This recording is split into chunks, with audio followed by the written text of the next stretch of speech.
غنشارك معكم واحد الطويجن دايز والكلام. غنبدا بالشرموله. عندي هنايا قزبور معدنوس بزايد، مليحه، شويه د الابزار ماشي بزاف، غير واحد 4 معالق صغيره، معلقه صغيره ديال التحميره، معلقه صغيره مع رجل الكمون، نص حامضه تكون عامره بالماء ولا حامضه صغيره، واحد 2 فصيصات ديال الثومه صغار، هذه فليفله حمراء اللي قطعتها رقيقه، هذه حلوه، زويته بلديه. انا غندير واحد المزيودايه عندي هنايا في الطاجين، ما غنديرش الهريسه ولا الحر، الا بغيتو ديروا الهريسه ولا الحر ديروها. بالنسبه للحوت فعندي هنايا طريفات ديال الحوت هبره اللي كيكونوا بهذا الشكل هذا، بالنسبه لهذه فهذه الكابيو، وعندي واحد شويه ديال الكروفيت خضر اللي نقيته ولقيت كتباع، هذه غير زياده من عندي. الكبده ديال لالوت، كون ديروا اي حوت كيعجبكم يكون الهبره ديالو هكا بيضه، يمكن لكم تستغناو على الكروفيت وتخليو غير الحوت. الكروفيت غندير له شويه الشرموله بوحديته. بالنسبه للكروفيت فانا حليت له شويه ديال الظهر ديالو وزولت له ديك الخيط الكحل اللي كيكون فيه ديك المسارنات ديالو الداخلانيين. غندير شويه ديال هكا الشرموله على الحوت، غير شويه بحال هكا، وهاد الشويه اللي غتبقى لي غادي نديرها في الطاجين. تاخذوا الطويجن، شويه ديال الزيت البلديه ماشي بزاف، غير شويه، نحاول هكا غير ندهنها باش ما تلصقليش مطيشه، غندير مطيشه لتحت.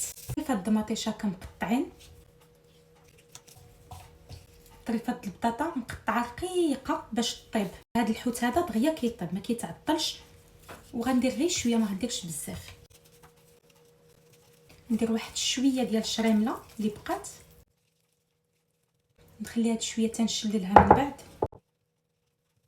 نستف الحوت.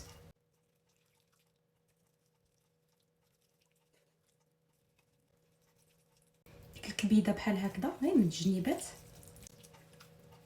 والكروفيت هكا نشتتو.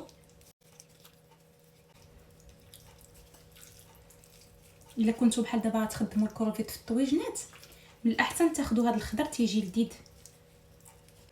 ديك الشرموله اللي بقات كبيت لها واحد المعلقه كبيره ديال صوص طوماط، ديك الصلصه ديال الطماطم اللي كتكون واجده درتها لها بحال هكا، وغادي ندير غير واحد الجغيمه د الماء، نص كاس ديال الماء، هذا اللي غيطيب فيه الحوت.